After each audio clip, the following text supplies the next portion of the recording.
Ako ay may dalang magandang balita para sa inyo na magdudulot ng malaking kagalakan sa lahat ng tao.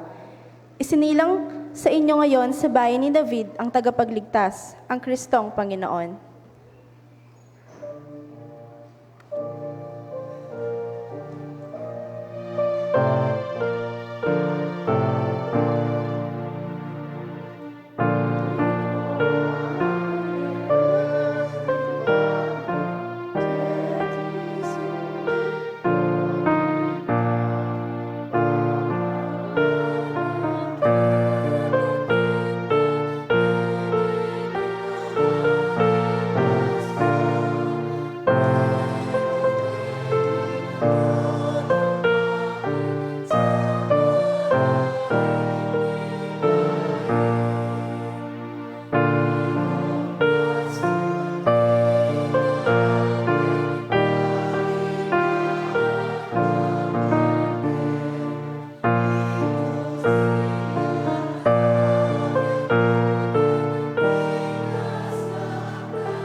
Duko tamo po at manalangin. Yes, Lord, tunay nga po na ingkehang presensya, yang patuloy kikilos at matabe harembalang metong kay kami. Pupurianda ka po at pasalamatan, kayang panibayang aldo na pagkalamo harembalang metong kay kami. Tunay nga Ginoo na alang makapante, king lugod at pamaningat mo kay kami king aldol doming pamibiyebye. We thank you, Lord, for your goodness and karing blessing na pagkalub mo kay kami. Father God, salamat po uling pasibayo tinipon mo kami ngayon ng kaorasan na ini, bahanita patuloy na may galak at makapagpuri keha. Salamat king kehang presensya na patuloy maglibutad at kikilos king kehaming biye. Patawaran mo kami po kareng sablang pagkukulang mi at patuloy mo pong ilapit keha ing kehaming sarili. Lord, king anak na gamitan mo ngeni para makapagpasyag king mensaheng pagkalub mo kay kami nganing aldongay ni, di na niya pong kabyasnan, bahanita maayos na pong aparas, kareng hanggang sabla, ing mensaheng kaya kayong buring pagkalub, nganing kabengya na ini. Pasibayo, Lord, at yung kami ngeni king kayang iglesia, magpakumbaba, pasalamat, at manyawad kapatawaran, kareng hanggang sablang pagkukulang mi keha. Itingan po yung kaya kaming dalangin, kilagyo ng Jesus. Amen.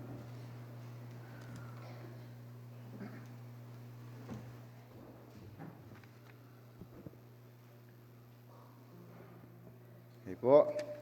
Sabay po. Maya pa bengi kaya katamungan. Po, good evening.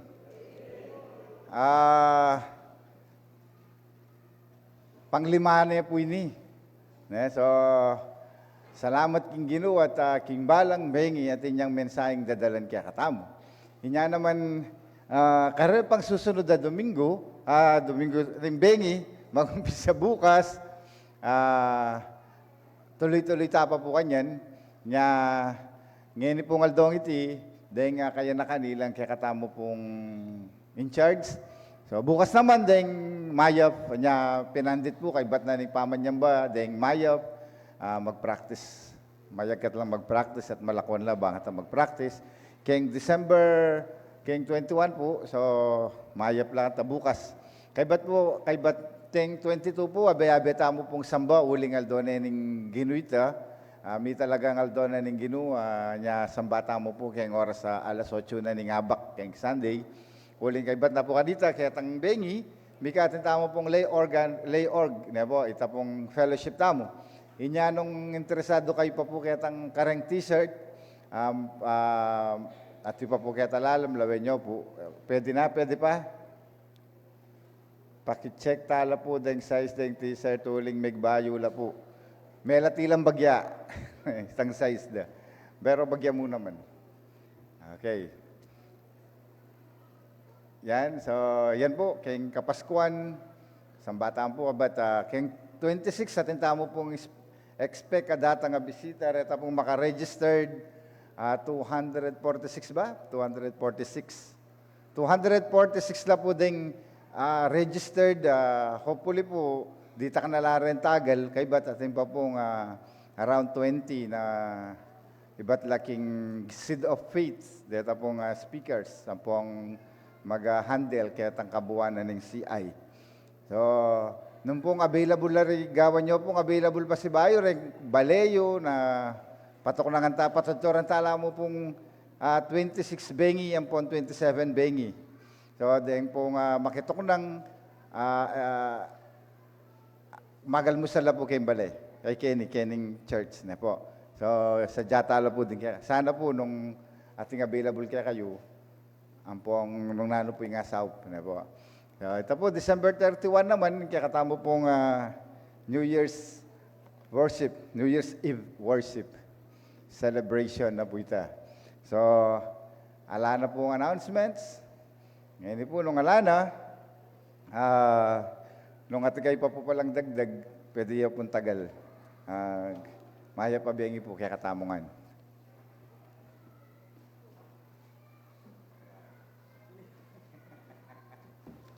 Talakad tamo po para king pangabasa ning kaya katang banal na kasulatan na mayat king Luke chapter 2 verse 8 to 20.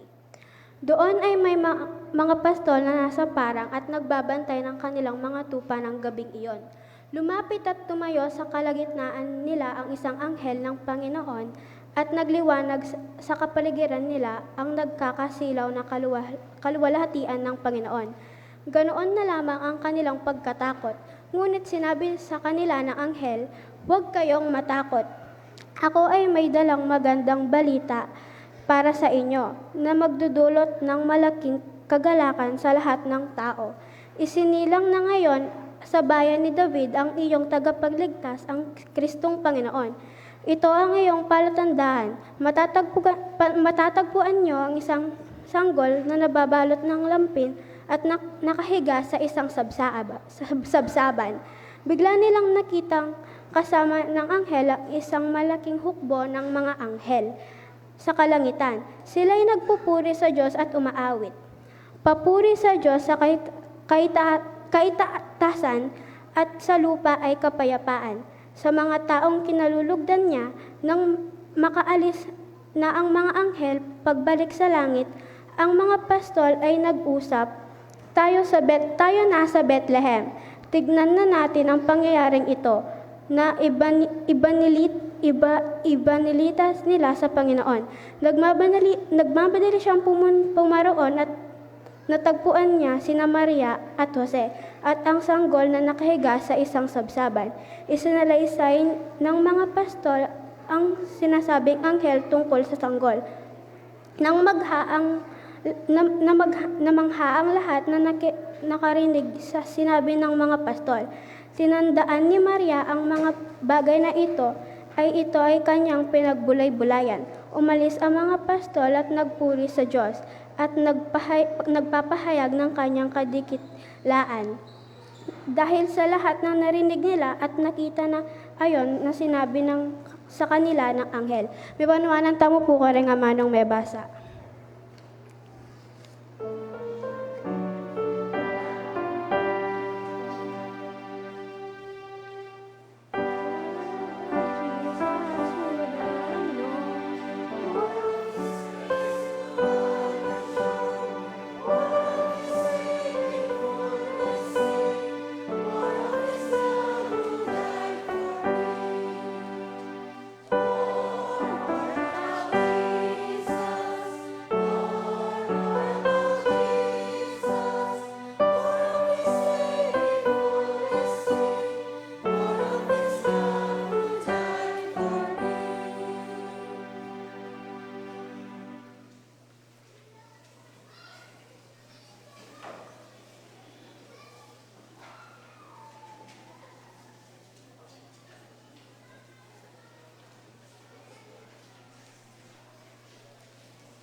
It's for somebody else.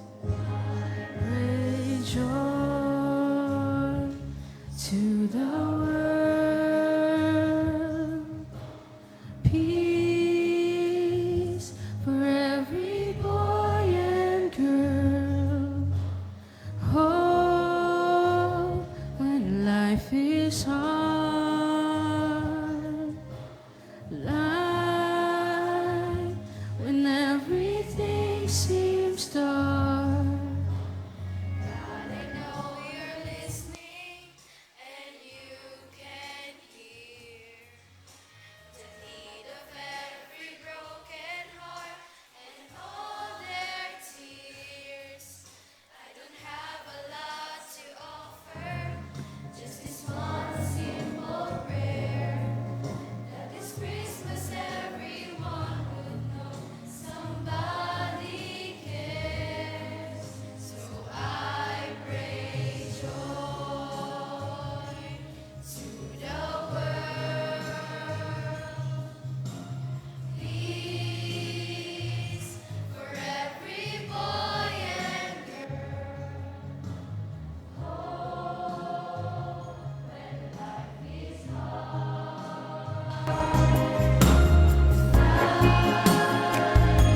When everything seems gone, pray that every heart will be fed and will be warm. Not a single solitary child would suffer harm.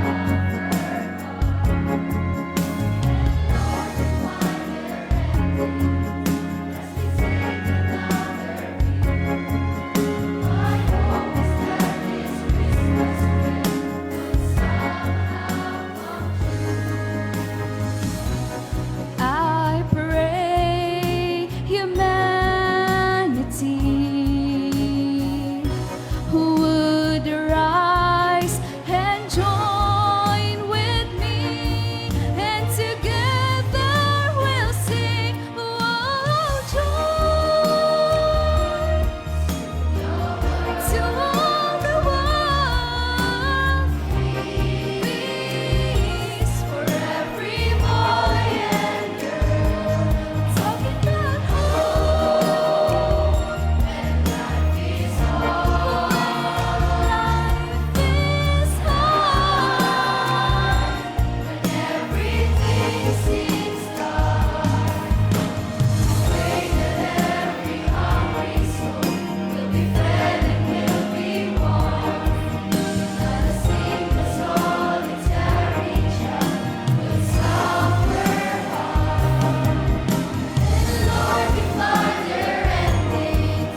May gift ako sa'yo.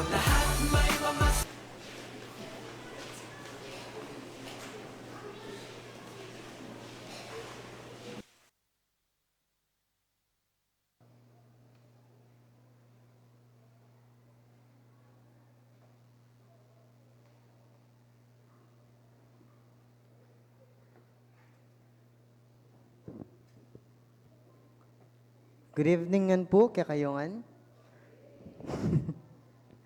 Ako po yung may atasan na mag-speak for this simbang bengi. So, before tamo po mag-umpisa, buri kaya pong unahan yung message ko, king meto nga panalangin. So, agkatanda kayo nga pong duko at manalangin. Lord, dakal pong salamat king kabengyan na pagkalibyo kaya kami, Lord. Lord, thank you po dahil po atin na kami na pong kabengyan ulit na para makapamiyang puri kaya ka, Lord. Lord, nawa, na bawat lesson po na masabi kayo ni Lord is nawa tataklo po king puso at kaisipan na rin balang metong. In Jesus' name we pray. Amen. So, entitled na po ng mensahe na po ng Bengi, ng simbang Bengi po yan is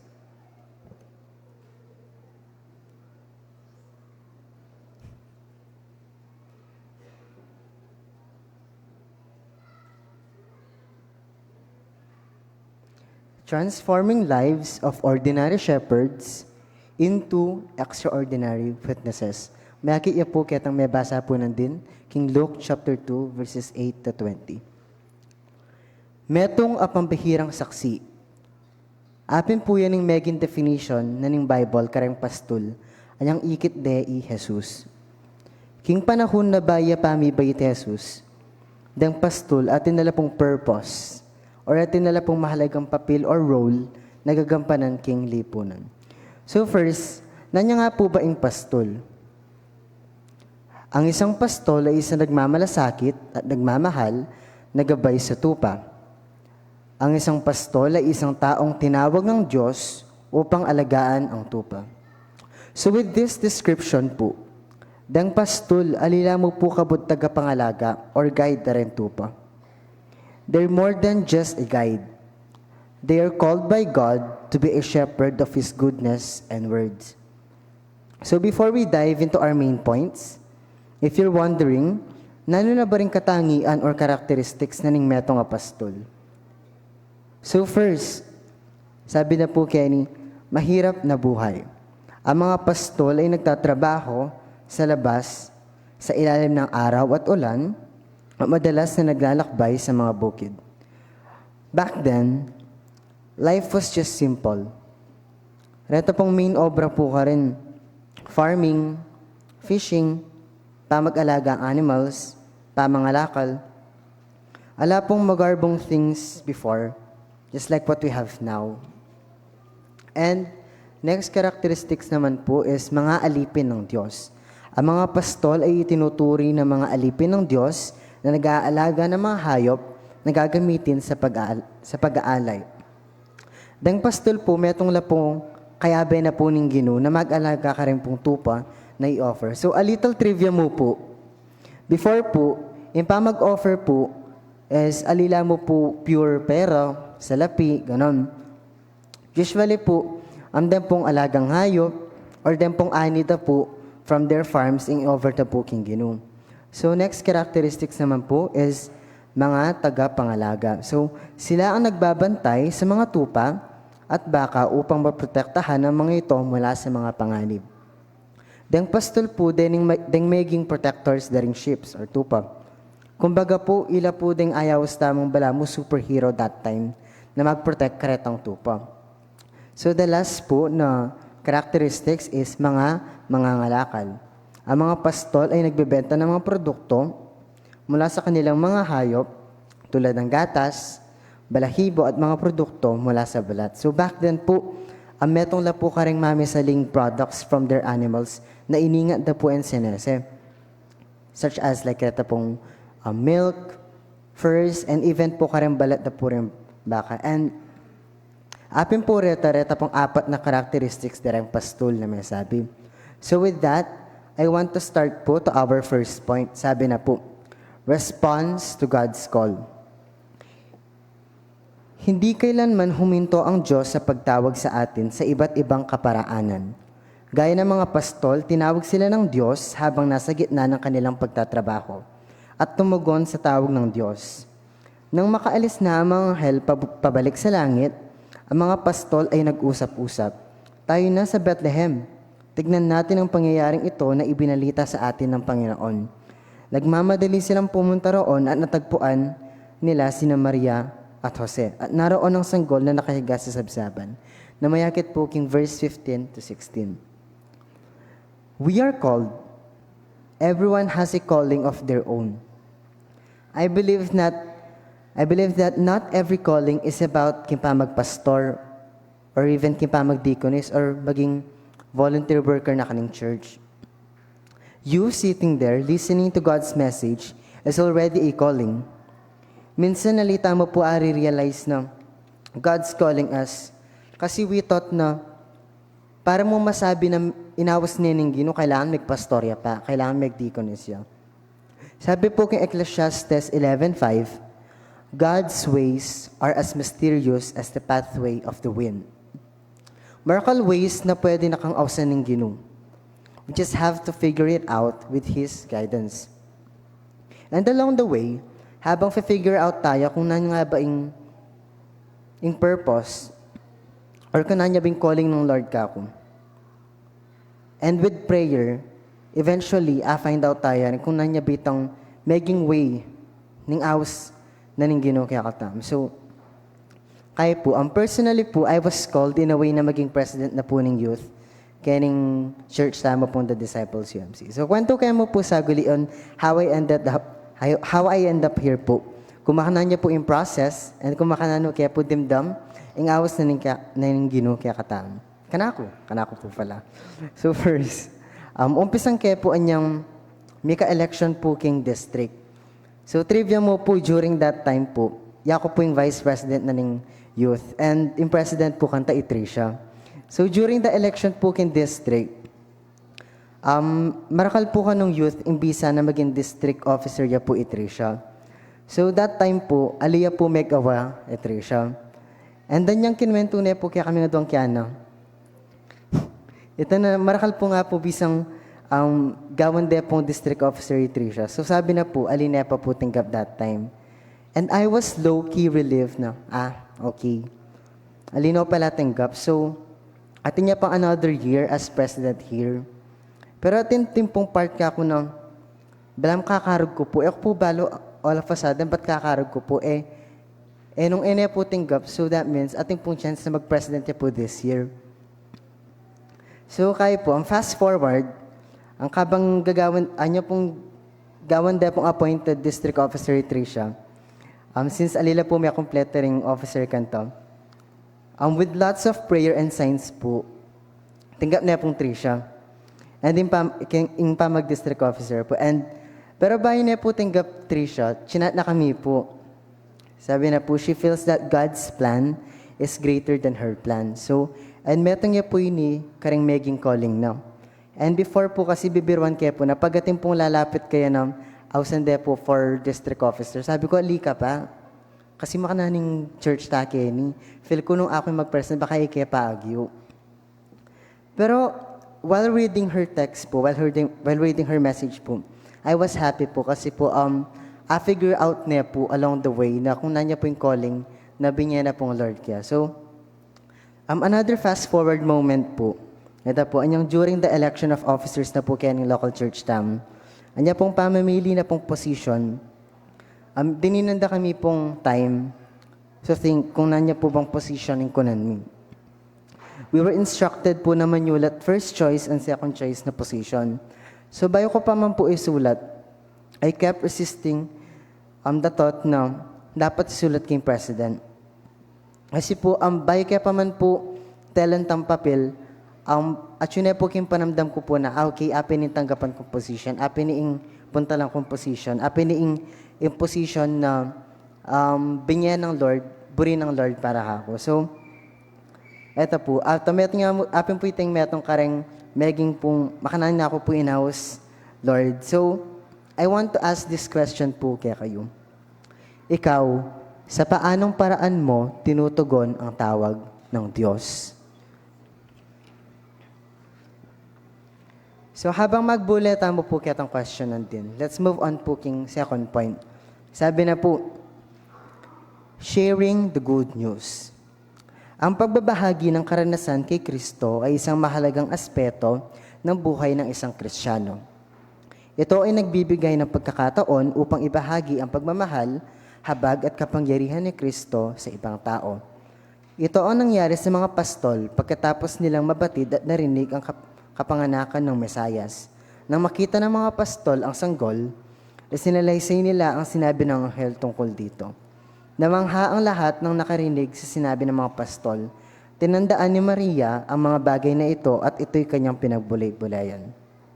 So one of our missions po as a Christian is to share the good news to the people. Especially po karantahong alide pa po kilala yung Ginoo. So just like how the shepherds shared the good news, karang tao na mibait ni Jesus, mibait ni yung tagapagligtas ng yato. Manta mo rin po, ibahagi tamo po karang alamong tao yung kanyang amano. Ang pagbabahagi ng mabuting balita o ang karanasan kay Kristo ay isang mahalagang bahagi ng pagiging Kristiyano. Aliyang mo po kabud utos ini.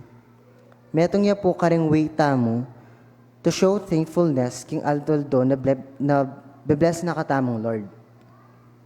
Everyone is called. So as a Christian, I experience tayo po in lugod and faithfulness ng Lord kaya katam. Kumakanan niya po ginalo king biatam. Kumakanan niya po binayo in kaya katamong biyan. I witness tamo po on how this changed our life for the best. Ali tayo po gigatekeep in love and faithfulness na penamdaman tam. Dapat po ipakalat tayo kening yato. Kumbaga, lita mo po maging selfish na dapat ikatamo mo po dapat ang makaramdam and makafeel king greatness and love na po ng Ginoo. So sabi po Kenny, don't be an ordinary witness. Be an extraordinary witness na mag-share and pabaluking yato ingisto and nararapat. So as an extraordinary witness, we are responsible kin pamaglaganap king istong amano. And aliya mo po kabud responsibility ini. Nung ali meto nga pong privilege na, imagine, out of all the billions of people here on earth, metong kakaring may piling maging pastol na ning Ginoo. So we are chosen to take care karang tupa here on earth na mawawala and ali pa makatayid king Ginoo. Kumbaga ikatamo po yung maging pastol ng Lord king yato and deng lost souls po deng tupa na pantunan and agkatantam. So, nano lang nga po ba ring other ways para po share tayo po yung goodness ng God? So first po, live it out or ipagkabyeme yung Ginoo. Be an example. The most powerful way to share God's word is through your actions. Let your life reflect the love, joy, peace, patience, kindness, goodness, faithfulness, gentleness, and self-control. So how can others believe na pagkabiyaming Ginoo if your actions says otherwise? So next naman po is, you should show genuine love and care. You should treat others with respect, empathy, and compassion, regardless po karang beliefs daw.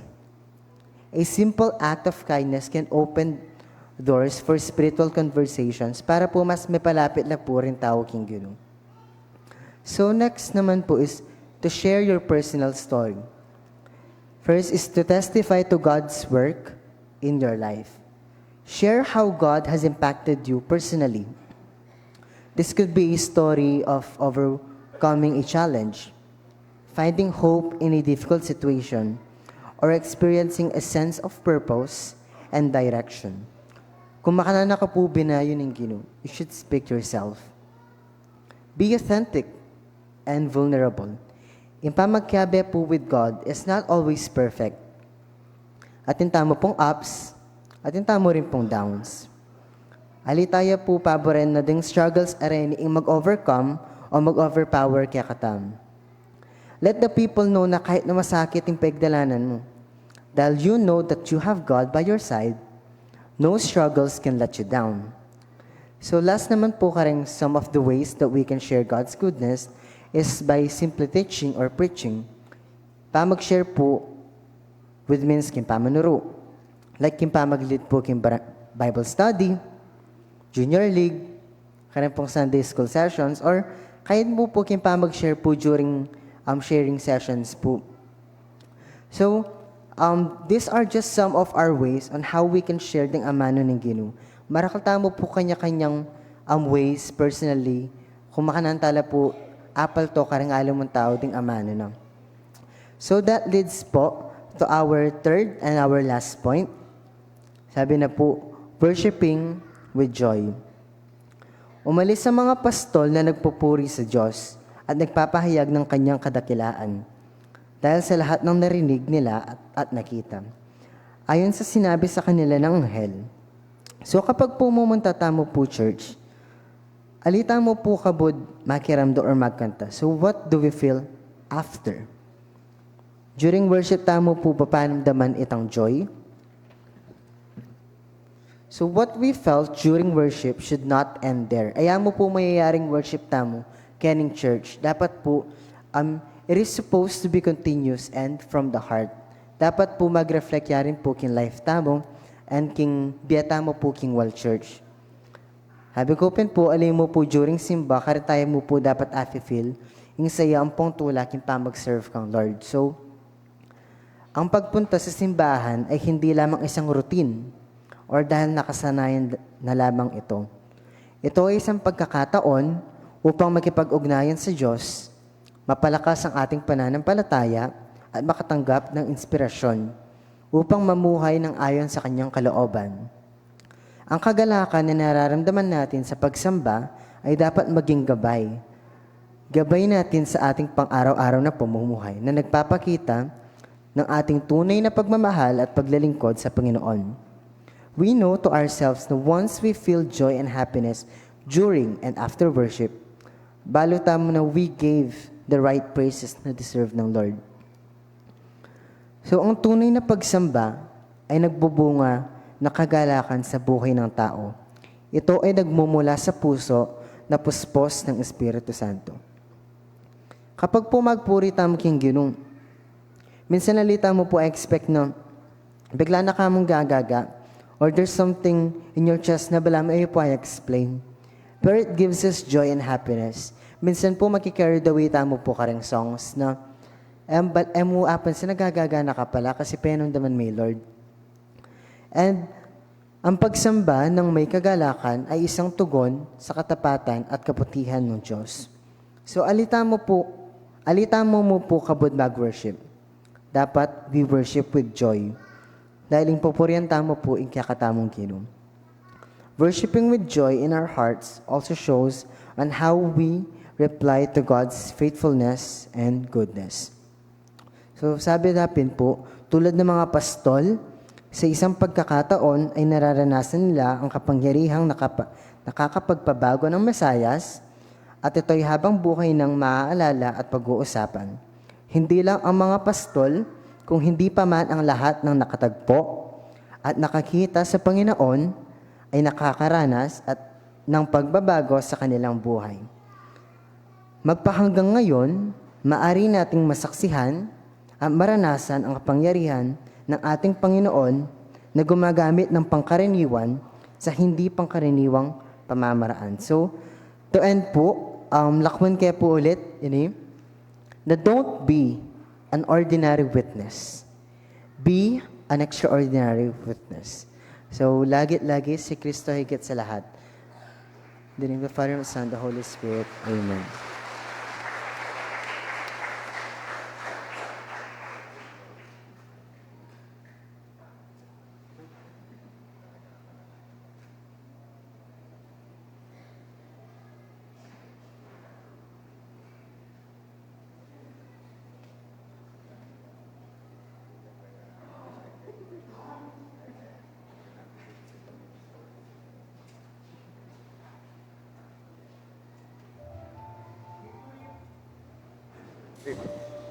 Mi puriya po yung Ginoo kay mensaheng may bepo ngayon kaya katamong kabengyan.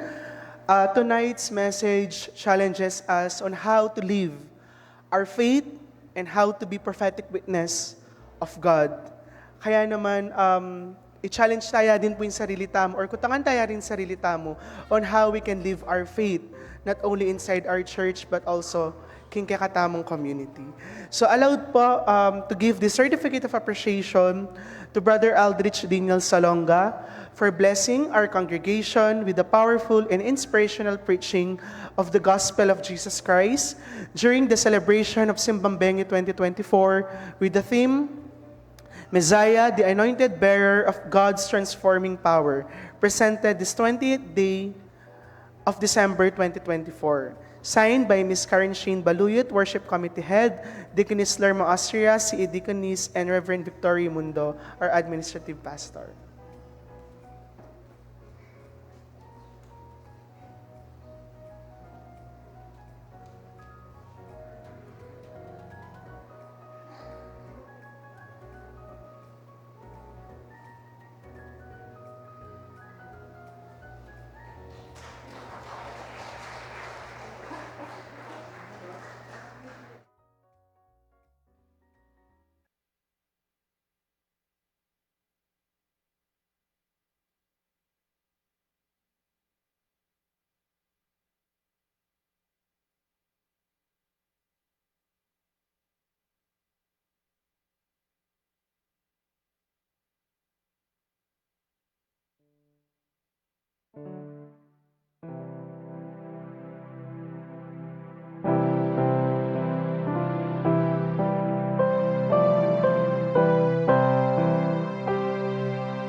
Kapasyaga na ginuning kaya kaming kapanyamban at pamipasalamat.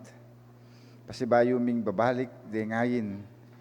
Anong isano ginuring kapasyaga na may gitning kaya kaming kasiwan kaya ka. Bendisyonan niyo po deti Ginong Diyos, gamitan kay lalong kasulog na ning kayang kayarian. Kaya gumda Ginong Diyos, deng matulang migkalob. Itugtog mo naman yung masaganang kanwanan, karing balang metong. Alang-alang kang Yesus, ning kaya kami panalangin. Amen.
Talakanta po. When I am sick, I seek both night and day. I seek the Lord to help me, and He shows me the way. Goats are lead on the mountains, over the hills and everywhere. Goats are lead on the mountain, that Jesus Christ is born.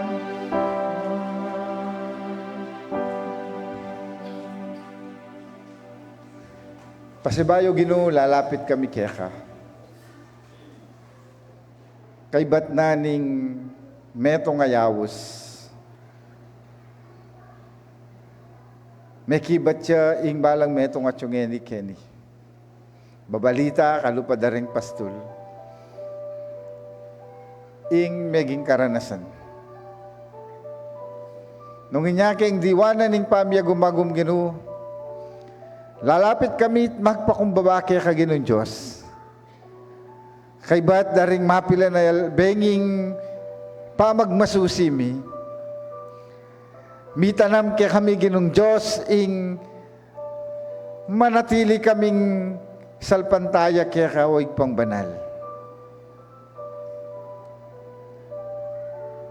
Manatili kaming magtiwala king kayang upaya at magpailalam may git Ginoong Diyos king kekang kaburyan. Ban kanita kami mo kabud magpatuto. Nune metong kaming pinilit kamanghamanghang magpatuto king kekang depatan uling ipagkabyemi Ginoong Diyos ding sablang kaya kaming darandaman. Meging malino kaya kami ginong Diyos, kaniting pinandit ing kekang mensay. Ing mensay kareng pastula, kikilala ng mababa, king karelang kabilian ng timong memalen. Malamang metula naman kareng taong sasalikot tuli na ning dine, ning karelang kabilian at estado na ning bieda. Pero gewa mo lang may git a patutugin ng Diyos, uling megsalita ka karela. Midi na lang kabyasnan, midi na lang si kanalub, at kaibat dang amit, ing kaya kayong bugtong ay anak, keng meto nga sabsaban, mi balik laking karelang obrang magpuri at pamalitada ing karelang karanasan. O deni po din kaya kang anak ginong Diyos. Abe-abe kami. Manalangin sa sambat susuyo kaya kagino. Nung iniya, panwalan ko po ginong Diyos. Kalupa na ning kinulayit na ning anghel karening pastol. Mibait siya ing meto nga bingot. Magdalayang may gitatula king yato. Kino oy ni po ing kaya kami pong panamdam. Oy ni po ginon Diyos, ingke kaming sukat aranasan. Nung inya king diwan ning panalangin, magtiwala kami ginong Diyos, king kaya kang upayang mamatawad. Patawaran mo kami po gino, karing kaya kaming pamikasala. Ginong Diyos, karing sablang bahagi na kaya kaming gagawan at pipilinan, dinan nyo kami pong wisdom. Ding kapatad, ginong Diyos, sa tsukeni, manalangin alang-aliwang asahan no na ingke kang grasya ang po ingke kang lunos karing karelang kaluguran king biena ating panamdaman no mismong ila ginong Diyos ating panamdaman king katawan way pang banal ilalapit ko lang may gitkeka pakayapan nyo lagi no dinan nyo lang kapaldanan ginong Diyos. At kimbalang benging lalapit kami at manalangin ginong Diyos, patuloy miyang ilalapit ginuing kaya kaming sarili na miyayaliwaman ginong Diyos ing karanasan kareng hamon king obra, deng aliwa ngini at chula king bale makyagum king kapanyamban, deng aliwa ginong Diyos at chula king aliwang bansa. Ginong Diyos, kabang abe-abe kaming manalangin, dinan nyo kami ginong Diyos, may gitasikanan. Man kanita na maning kaya kaming pakyarapan, nakesambutan mapalyaring mauguning kasalpantayanan mi, pero manatili kaming magtiwala at magpatutuke kaginu. Uling iking Diyos, karing obrami, king pamilyami, king personal ming pamibiyebye, mo kami lakwan at mo kami paboren. Ginu, salamat karing sa blangkinang wanda kaya kaniting kasiyuan. Meging pagpapalala kaya kami, at may gamit lang kapurian kaya ka. At may gitginong Diyos, yung kaya kayo pong telakad na tagapagsalita, ikapatada Aldrich. Anong nino ginong Diyos, ing magagamit may gitking kasiwan para kaya kaban paano mo nandala rin kaya nakan king iglesyang iti. So paniyat din ang sikanan ng pon kabyasnan. Ban king kayang leadership gino. May parangalan ka king biera. Ating kayang pangarap, kaya bening kayang mabilog a pamilya.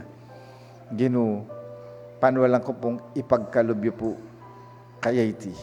At kapilan man no karin man, nakalingwan, ing kasalpantayanan na mita na magumpisa ka rin kayang kaluguran. Karing kayang pengari, ang gana nga ning kasalukuyan gino. Panwanan nyo po. At dahil na mga tiyungeni kaya ni ginon Diyos, dahil nga tsuking karelang pibale-bale. Dahil nga tsuking aliwang bansa. Makyagum king kasiwan na iti. Itugtugyeng masaganang kalam yung ginong Diyos. At muli kami, mikawakawani, mayaring kasiwan, kalupadaring pastol. Mumuli kaming pagpuri, kalupanan kaya kaming dimdama mensay, mo keni mayayari, nune keni yamu po magumpisa, dalan miyeng kasiwan ang pon kapanyamban, nukaran kaya man munta, at ibalita mi, ing kaya kaming karanasan. Salamat o pangbanal. Kalupanan mo naman yung kaya kaming delit. Doon ka rin kaya manmunta. Metong mo yung kaya kaming laging sasabihan, ingino, mi bayit ya, para kaya kami. Para ka ring sabla. Adwan mitigin ng Diyos sa tasahan tanggapan. Alang-alang kang Yesus kaya kaming ginu. Tanggapan tayo, ing bendisyonan ng Diyos, sigpa, anak at Espiritu Santo, panwana na kayo tingatan. Gawang banal, bahan kanita magpatutong maygit, kayang kaya pa nadaraptan, king kaya katambye. Ngayon niyang gana kingalang kapupusan. Amen.